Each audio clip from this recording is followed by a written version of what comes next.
Uh, Challenges as sa region. Okay. Again, we have two provinces that have not yet have a bahay pag-asa. Under the law, it is required. So, ayun, issue tayo dun kung saan natin i-place yung ating mga CACL. So, kung wala silang bahay pag-asa, then sa RRCY will makukumit sa RRCY. So, yun yung isang challenge issue natin concern, no? Sa Davao Region, may tatlong 3 provinces pala na wala pang bahay pag-asa. For our local social welfare and development offices, we are thankful naman na may mga lahat ng LGUs natin, may mga social workers na who will assist sa ating mga children in conflict with the law at yung mga children at risk natin. Another issue, concern is may LGUs pa rin na wala pa mga approved na mga comprehensive local juvenile intervention programs. So, yun yung ina-encourage natin na aprubahan nila yung mga comprehensive local juvenile intervention program. In terms sa capacity to handle mga diversion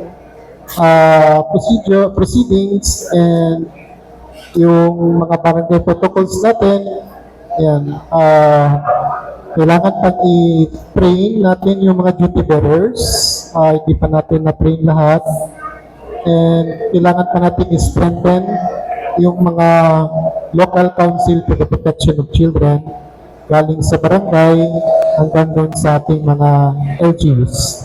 So yun yung nakikita mga concern, mga challenges sa tingin namin sa Secretariat ay nakikita namin. Good morning, sir. Ipadayon na akong pangutana, sir. With regards to this gap, sir, no, na padayon na atubang sa itong mga local government needs, kung saan ginabuhat ni DSWD or particularly sa Muang office to address this problem or masolusyonan ni? Yes, we are constantly monitoring sa Secretariat. Unang kasi yung JJWC, it's more monitoring kami to ensure na properly implemented ng 934.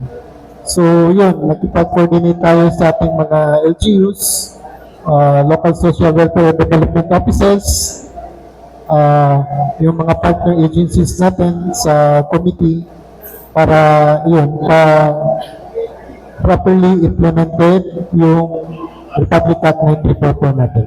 So with regards to those katong bahay pag-asa, sir, unsa ba kadako ang tuanjud no?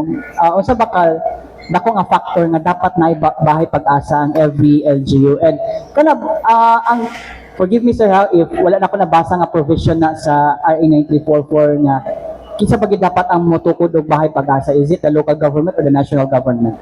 Yes, because the bahay pag-asa was only introduced during the amendment sa 10620. So kasi 934 na pinasa yung law, wala tayong facility, kaya doon in-amend natin 2013 na introduce natin yung bahay pag-asa wherein yung mga provinces are required and highly urbanized cities. So highly yes. Provinces and highly urbanized cities. Yes. Nakabutang sa maong amendment. So yung required sa 94 andun sa 94 po yun. Every province and highly urbanized city. Usa may tabo sir if non-compliant si LGU? Well, ina-encourage nato, ginalabi nato for the meantime, pero may mga preparations na, may mga plano na to construct, pero ngayon siguro sa funding, I don't know, issues. So far, we have 5 bahay pag-asa in the region. We are currently monitoring. Asan siya sir? We have one in Mati City, run by the local government of Mati. We have the province of Davao de Oro in Napunturan. province of Davao del Norte in New Corilla, and Panabo City, and Davao City. So five. So duha sa Davao del Norte. Yes, it's run by the local government of Panabo City. Yung sa Panabo. Ang sa New Corelia is province. Province. Davao del Norte. Okay, may pala yung Panabo kinaka. Pero right now sir, unsa ba kuan sir? Unsa ba ka importansya nga naibahay pag-asa ni sa local government?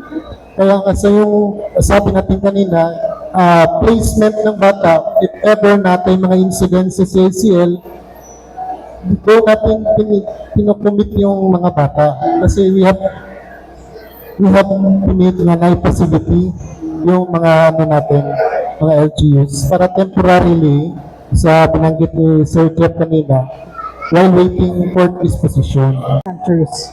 So, paano po natin ina-address yun? And you said earlier, Sir Jerome, na you've been conducting, what do you call that? Assessment? Monitoring? So, what's the assessment? We, as part sa ating task is to monitor our PNP custodial facilities, provincial jails, BGMP facilities, to make sure that there will be no minors inside their facility. So far, last year we have monitor. So the shortest possible time sana siya doon para ma-transfer na natin din sa ating mga rehabilitation facilities. Okay, sir, you said na may na-monitor na parang mixed incarceration, nasagol sa adult jail. So, how many CICL po ito and saan po itong lugar? Well, last year po yun sa Davao Oriental rehab. Pero na-facilitate na natin through sa RCY, transfer na po yung bata. Kasi sabi ko kanina, the shortest possible time sila dapat ma-detain or nasa custody ng mga police or any law enforcement groups. No? So dapat ma-transfer na kagad sila sa ating mga rehabilitation. Gano'ng katagal yun, sir, before natin na-transfer? Yung particular case,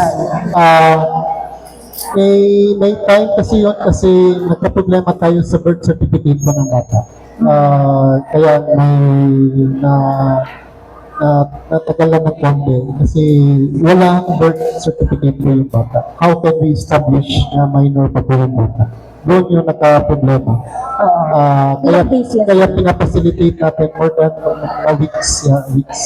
Kaya pina-facilitate natin agad with our social worker ng LGU para makapag-coordinate sa atin sa RCY para na-transfer na po yung bata. So, we need more youth centers.